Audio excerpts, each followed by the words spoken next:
नाजरीन, असीरान करबला का काफिला जब शाम पहुंचा तो एक औरत यजीद की बीवी के पास आई और कहने लगी, हिंदा, इस वक्त कुछ कैदी आए हैं, लेकिन मैं नहीं जानती कि कहां से लाए गए हैं। क्या तुम जाकर इन कैदियों से दिल बहलाओगी? हिंदा ने कहा, हाँ, मैं इन्हें देखूंगी। हिंदा उठी और कीमती किस्म के कपड़े पहने, सर पर चादर ओढ़ी और एक नौकरानी को हुक्म दिया कि इसके लिए कुर्सी उठा ले और उस जगह पर रख दे जिस जगह पर हिंदा ने बैठना था। जब जनाब ज़ैनब आलिया सलामुल्लाह अलैहा ने हिंदा को आते हुए देखा तो जनाब ज़ैनब जनाब कलसूम की तरफ मतवज्जो हुई और फरमाया, मेरी बहन, इस कनीज को पहचानती हो? तो फरमाने लगी कि नहीं, मैं इसको नहीं जानती। तो जनाब ज़ैनब ने फरमाया कि ये एक जमाने में हमारे पास रह चुकी है, इसका नाम हिंदा है और ये अब्दुल्ला की बेटी है। इस पर जनाब उम्मे कलसूम खामोश हो गई और अपने सर को झुकाया। इस तरह जनाब ज़ैनब की भी यही हालत थी। हिंदा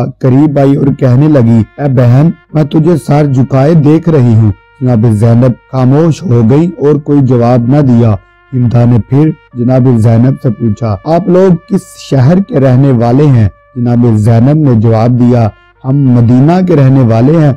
जब हिंदा ने मदीना का नाम सुना तो कुर्सी से नीचे उतरी और कहने लगी, उस मदीने के रहने वालों पर सलाम हो। जनाब ज़ैनब उसकी तरफ मतवज्जो हुई और फरमाया, तुम कुर्सी से क्यों नीचे उतरी हो? हिंदा ने कहा, मदीना में रहने वालों के एहतराम में कुर्सी से नीचे उतरकर जमीन पर बैठ गई हूँ। फिर हिंदा ने पूछा, मदीना में एक घर है, मैं आपसे उसके मुतालिक पूछना चाहती हूँ। जनाब ज़ैनब ने फरमाया, किस घर के बारे में पूछ रही हो? तो हिंदा कहने लगी कि मैं जनाब अली इब्न तालिब अलैहिस्सलाम के घर के बारे में पूछ रही हूँ। जनाब ज़ैनब ने फरमाया कि अली को तुम कैसे जानती हो? अली के घर के बारे में क्या मालूम करना है? तो हिंदा रो पड़ी और कहने लगी, मैं उनके पास किसी जमाने में कनीज थी। जनाब ज़ैनब ने फरमाया, किसके बारे में पूछना चाहती हो?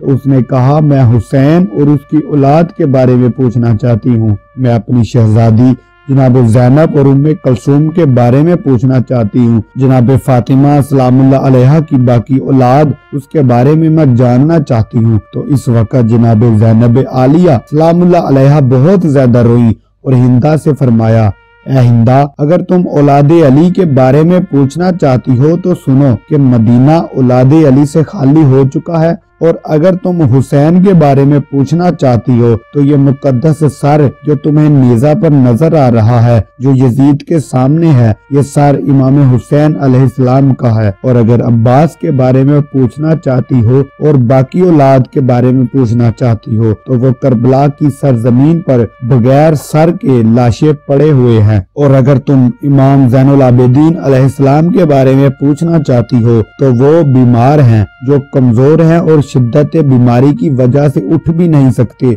और अगर तुम ज़ैनब के बारे में पूछना चाहती हो तो मैं ज़ैनब बिनते अली हूँ। नाजरीन, जब हिंदा ने जनाब ज़ैनब सलामुल्लाह अलैहा की ये बातें सुनी तो इस पर रिक्कत तारी हो गई। उसने रोना शुरू कर दिया और निदा दी, काश इससे पहले मैं अंधी हो जाती। जनाब फातिमा ज़हरा सलामुल्लाह अलैहा की बेटियों ने ये मंजर न देखे होते। फिर इसने एक पत्थर उठाया और अपने सर पर मारा और खून इसके चेहरे पर बहने लगा और वह बेहोश हो गई।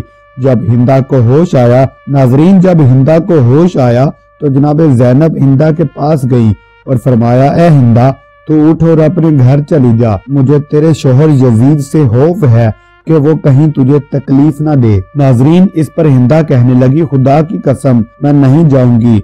हिंदा ने खड़े होकर अपने सर को खोला और कपड़ों को फाड़कर नंगे पांव यजीद मलून के पास गई। इस वक्त वो दरबार आम में बैठा हुआ था। इसे कहने लगी, यजीद, तुमने ये हुक्म दिया है कि हजरत इमाम हुसैन अलैहिस्सलाम के सर मुबारक को नेज़ा पर बुलंद किया जाए, जो कि फर्जंदे रसूल है। यजीद मलून इस वक्त तख्त पर बैठा हुआ था। उसके सर पर याकूत और मोतियों का ताज था। जब इसने अपनी बीवी को इस हालत में देखा, नाजरीन, तो यजीद तख्त से इसकी तरफ कूद पड़ा और इसके सर को ढांपा और कहा, चली जाओ ए हिंदा, फर्जंदे रसूल पर गिरिया कर दो। इब्न ज़ियाद ने जल्दी में हुसैन अलैहिस्सलाम को कत्ल किया है, अल्लाह इसको कत्ल करे। जब हिंदा ने देखा कि यजीद मलून उसको चादर से छुपा रहा है तो कहने लगी कि लानत हो तुझ पर ए यजीद, میرے بارے میں تجھے غیرت آ گئی ہے، رسول کی بیٹیوں پر تجھے غیرت نہیں آئی؟